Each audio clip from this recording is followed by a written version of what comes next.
অনেকদিন পর গ্রামে এসে মা আর আমি আমাদের বাগানে গেলাম নিজেদের বাগানের ফলমূল আর টাটকা টাটকা তরকারি খুঁজতে গিয়ে কি তরকারি পেলাম আর কতগুলো মালটা জাম্বুরা পেলাম আজকের ভিডিওতে শেয়ার করব। গুড মর্নিং এভরিওয়ান, কি অবস্থা সবার, কেমন আছেন?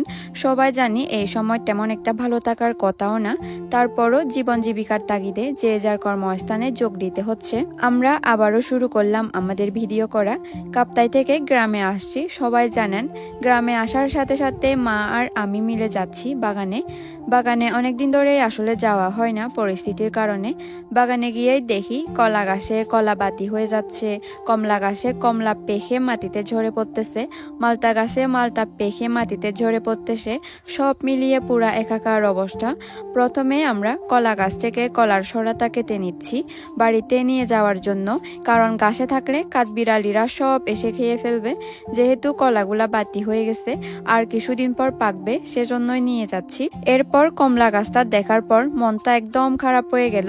কিছুদিন আগেই দেখে গেছিলাম গাছ ভর্তি কমলা, এখন এসে দেখি সব কমলা পেকে মাটিতে পড়ে আছে, গাছে একটাও নাই। এই হলো অবস্থা। এখন মা জাম্বুরা গাছ থেকে 2টা জাম্বুরা আছে সেগুলাই পারতেছে, বাকি যা ছিল সব জোরে পড়ে গেছে, 2টা আছে মাত্র, সেগুলোই নিয়ে যাচ্ছি।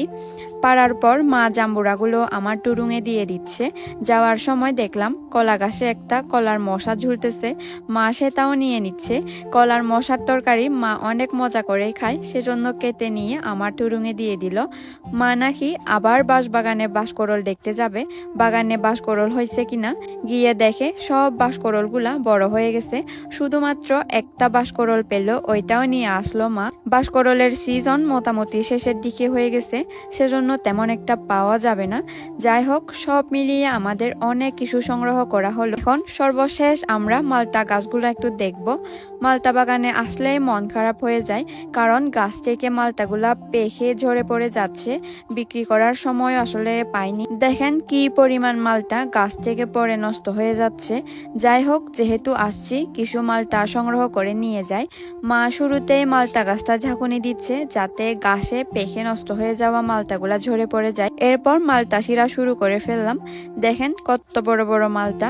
আমাদের বাগানের মালটাগুলা খুবই মিষ্টি, খেলেই বুঝতে পারবেন, সেজন্য বেশি মায়া লাগে আমার। এতগুলা মালটা নষ্ট হয়ে গেছে। যাই হোক, যা হওয়ার হয়েছে, যা গেছে গেছে, সুস্থভাবে বেঁচে আসি, এটাই অনেক কিছু। সামনের দিনগুলা যাতে সবাই শান্তিতে থাকতে পারি, এটুকুই কামনা করি।